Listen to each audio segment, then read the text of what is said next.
Okay sir.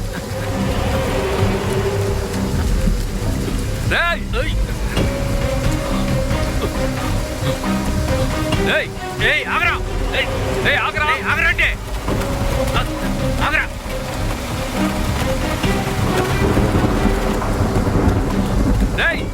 పరిగెత్తుకో. ఆగరా.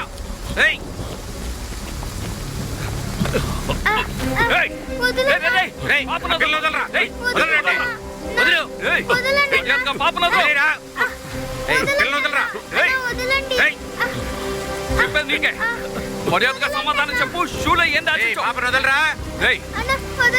చెప్పేది విను. వదలు పిల్లని. సార్ ఎవరు కాల్ చేశారు సార్? సార్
మీరొక లక్ష్యాన్ని తీసుకోండి.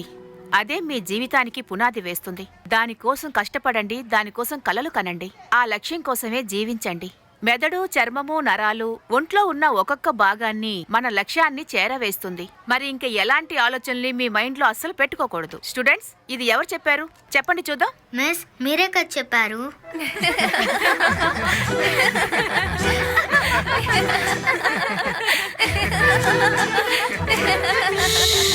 ఆ వాక్యాన్ని చెప్పింది నేను కాదు, వివేకానంద. కనీసం అదైనా చెప్పింది కదా. నవ్వకండి. నిన్న అబ్రహం లింకన్ గురించి చదవమని చెప్పాను కదా. ఎవరు చదవచ్చారు? మిస్, నేను చెప్తాను మిస్. ఏది చెప్పమ్మా. అబ్రహాం లింకన్ ఒక పేద కుటుంబంలో పుట్టాడు.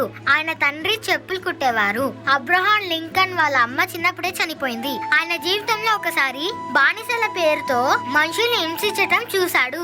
బానిసత్వాన్ని ఎలాగైనా నిర్మూలించాలని నిర్ణయించుకున్నారు. ఆ తర్వాత అమెరికాకి అధ్యక్షుడు అయ్యాడు. ఆ తర్వాత బానిసత్వాన్ని నిర్మూలించాడు.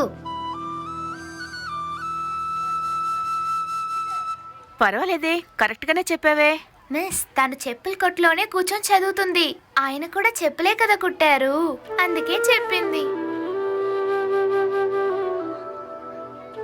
పిల్లలు అందరూ ప్రియాకి చప్పట్లు కొట్టండి.